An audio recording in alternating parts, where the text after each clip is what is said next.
اسلامی بھائیوں، فلسطین کے تعلق سے، بیت المقدس کے تعلق سے، اور اسی طریقے سے مسجد اقصی کے تعلق سے ہمارے ذہن و دماغ کے اندر اتنی بات رہنی چاہیے کہ فلسطین یہ انبیاء کی سرزمین ہے، فلسطین یہ انبیاء کی سرزمین ہے، فلسطین یہ وہ سرزمین ہے جہاں پر اللہ تبارک و تعالیٰ نے بہت سارے نبیوں کو مبعوث کیا تھا، جہاں پر اللہ نے بہت سارے نبیوں کو بھیجا تھا۔ فلسطین میں واقع مسجد اقصی یہ زمین پر بنایا جانے والا اللہ رب العالمین کا دوسرا گھر بھی ہے۔ اللہ کے نبی صلی اللہ علیہ وسلم کے بارے میں حدیث میں آتا ہے، جب اللہ کے نبی صلی اللہ علیہ وسلم سے پوچھا گیا ای مسجد وضع فی الارض اول، اے اللہ کے نبی کون سی مسجد اس زمین کے اوپر سب سے پہلے بنائی گئی؟ اللہ کے نبی نے فرمایا المسجد الحرام، مسجد حرام سب سے پہلے اس زمین کے اوپر بنائی گئی۔ پھر اللہ کے نبی صلی اللہ علیہ وسلم سے پوچھا گیا پھر اس کے بعد اللہ کے نبی کون سی مسجد بنائی گئی؟ تو اللہ کے نبی صلی اللہ علیہ وسلم نے فرمایا المسجد الاقصی، اس کے بعد مسجد اقصی بنائی گئی۔ میرے اسلامی بھائیوں، بیت المقدس کا احترام آج بھی مسلمانوں کے دلوں کے اندر ہے، بیت المقدس سے عقیدت ہمیں آج بھی ہے، اس لیے کہ بیت المقدس مسلمانوں کا قبلہ اول ہے، بیت المقدس مسلمانوں کا قبلہ اول ہے۔ بیت المقدس سے اور اسی طریقے سے مسجد اقصی سے ہمیں عقیدت اس لیے ہے، محبت اس لیے ہے، اس لیے کہ مسجد اقصی کو حضرت سلیمان علیہ السلام نے تعمیر کروایا تھا۔ مسجد اقصی سے ہمیں محبت اس لیے بھی ہے، اس لیے کہ مسجد اقصی کی تاریخ ہمارے پیارے نبی محمد صلی اللہ تعالی علیہ وسلم سے جڑی ہوئی ہے۔ آمینہ کے لال نے محمد الرسول اللہ صلی اللہ تعالی علیہ وسلم نے جب معراج کا سفر شروع کیا تھا تو اللہ کے نبی نے یہ سفر مسجد اقصی سے شروع کیا تھا، اور اس مبارک سفر کو اللہ تبارک و تعالی نے اپنی مبارک کتاب کے اندر جو ہے اس کا تذکرہ کر کے ہمیشہ ہمیش کے لیے اللہ تبارک و تعالی نے اس سفر کو محفوظ کر دیا۔ سورہ بنی اسرائیل کی پہلی آیت پڑھیے، آپ کو معلوم ہوگا کہ مسجد اقصی سے، بیت المقدس سے محبت یہ ہمارے ایمان کا حصہ بھی ہے۔ اللہ نے فرمایا سبحان الذی اسری بعبدہ لیلا من المسجد الحرام الی المسجد الاقصی الذی بارکنا حولہ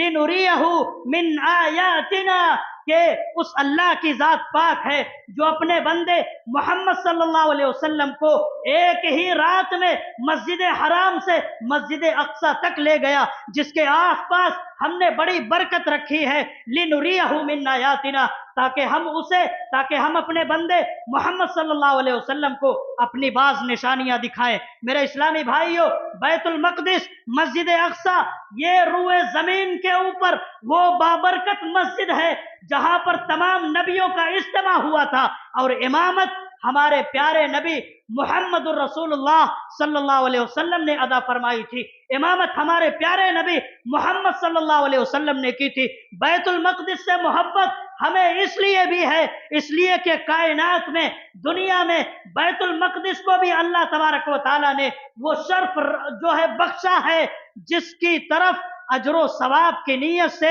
ایک مسلمان سفر کر سکتا ہے۔ اللہ کے نبی حدیث کے اندر فرماتے ہیں لا تشد الرحال الا الى ثلاثه مساجد، مسجد الحرام ومسجد الرسول ومسجد الاقصی، تین مسجدوں کو چھوڑ کر کے کسی اور جگہ ثواب کی نیت سے قصدن سفر کرنا مسلمانوں کے لیے جائز نہیں ہے، درست نہیں ہے۔ وہ تین مسجدیں کون سی ہیں ثواب کی نیت سے جن کی طرف قصدن سفر کر سکتے ہو؟ نمبر 1 مسجد حرام، نمبر 2 مسجد نبوی، نمبر 3 مسجد اقصی۔ اور اسی طریقے سے حدیثوں میں ہمارے پیارے نبی صلی اللہ علیہ وسلم نے مسجد اقصی کی ایک خاص فضیلت بھی بیان فرمائی ہے، اس لیے مسجد اقصی سے محبت، اس لیے جو ہے بیت المقدس سے محبت یہ مسلمانوں کی سانسوں میں ہونی چاہیے۔ بیت المقدس سے عقیدت،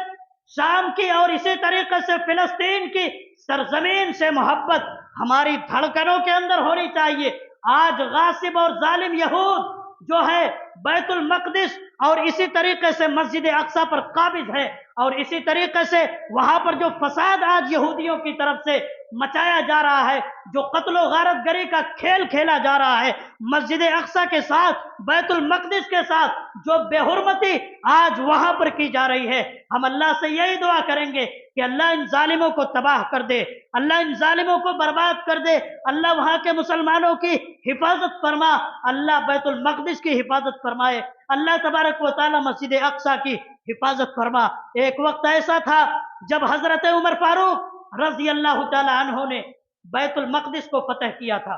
حضرت عمر فاروق رضی اللہ تعالی عنہ نے بیت المقدس کو فتح کیا تھا، پھر عیسائیوں نے اس کے اوپر قبضہ کیا، اس کے بعد صلیبیوں سے جنگ کرنے کے بعد جو ہے صلاح الدین ایوبی نے پھر بیت المقدس کو فتح کیا، پھر آج بیت المقدس پھر یہودیوں کے قبضے میں ہے، آج بیت المقدس پھر یہودیوں کے قبضے میں ہے۔ ہم اللہ سے یہی دعا کریں گے کہ اللہ بیت المقدس کو فتح کرنے کے راستے کو اللہ پھر سے ہموار کر دے، اللہ پھر سے اس کو آسان کر دے، اور جو یہودی اور جو ظالم اس پر قبضہ جمائے ہوئے بیٹھے ہیں اور تیرے اس مقدس گھر کی بے حرمتی کر رہے ہیں، اللہ رب العالمین ان ظالموں کو صفحہ ہستی سے مٹا دے۔ میرے اسلامی بھائیوں، ہم مسلمانوں کا اس بات پر ایمان ہے،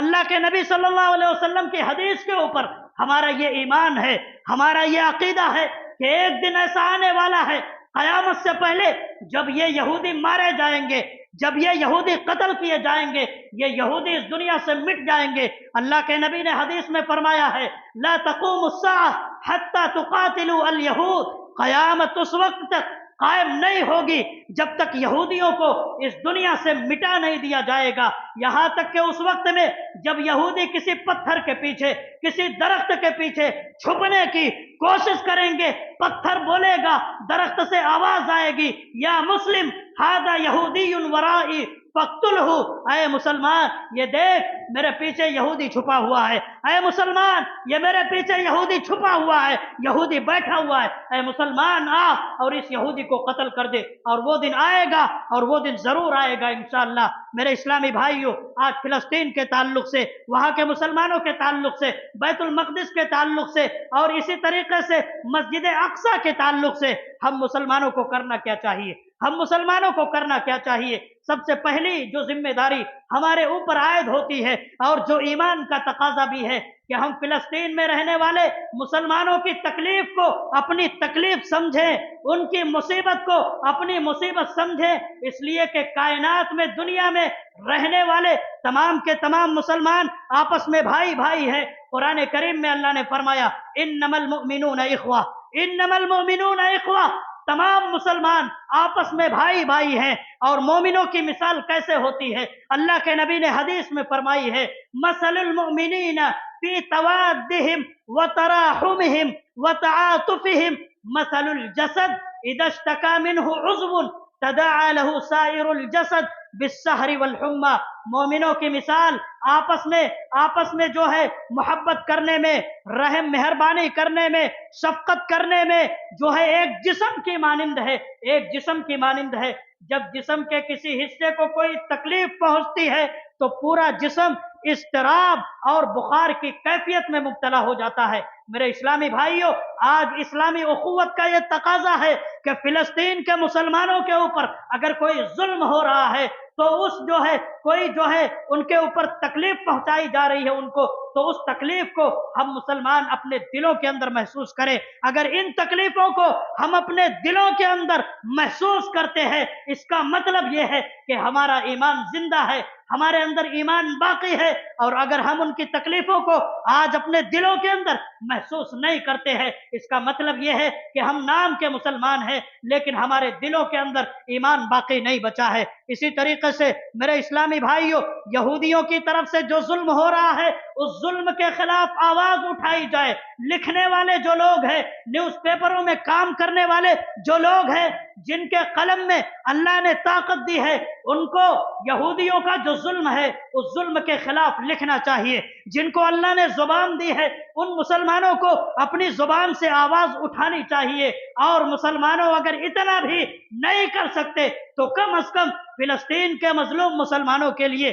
دعائیں تو کر سکتے ہو، کم از کم ہمیں دعا کرنا ہے. کم از کم فجر کی نماز سے پہلے اٹھ کر کے مسجدوں کے اندر آؤ, اپنے گھروں کے اندر بیدار ہو جاؤ. یہ ایسا وقت ہوتا ہے جب اللہ دنیا کے آسمان پر آ کر کے پکارتا ہے بندوں کو, اے میرے بندو, کوئی ہے سوال کرنے والا, کوئی ہے مانگنے والا, جو مجھ سے سوال کرے میں اس کے سوال کو پورا کر دوں, جو مجھ سے کوئی چیز مانگے میں اس کو جو ہے وہ چیز عطا کر دوں. ہمیں فلسطین کے مسلمانوں کے لیے مدد کی دعا کرنی ہے, نصرت کی دعا کرنی ہے کہ اللہ تو ان کے حالات کو بدلنے پر قادر ہے, تو ہر طرح کی طاقت رکھنے والا ہے, اللہ تو ہر طرح کی قوت رکھنے والا ہے. اللہ فلسطین کے حالات کو بدل دے, فلسطین کے حالات کو اللہ وہاں کے مسلمانوں کے حق میں بہتر کر دے, اور جو ظالم وہاں کے مسلمانوں کے اوپر ظلم کر رہے ہیں اللہ تبارک و تعالیٰ تو ان ظالموں کو تباہ کر دے, تو ان ظالموں کو برباد کر دے. اسی طریقے سے میرے اسلامی بھائیوں, مالی طور پر اگر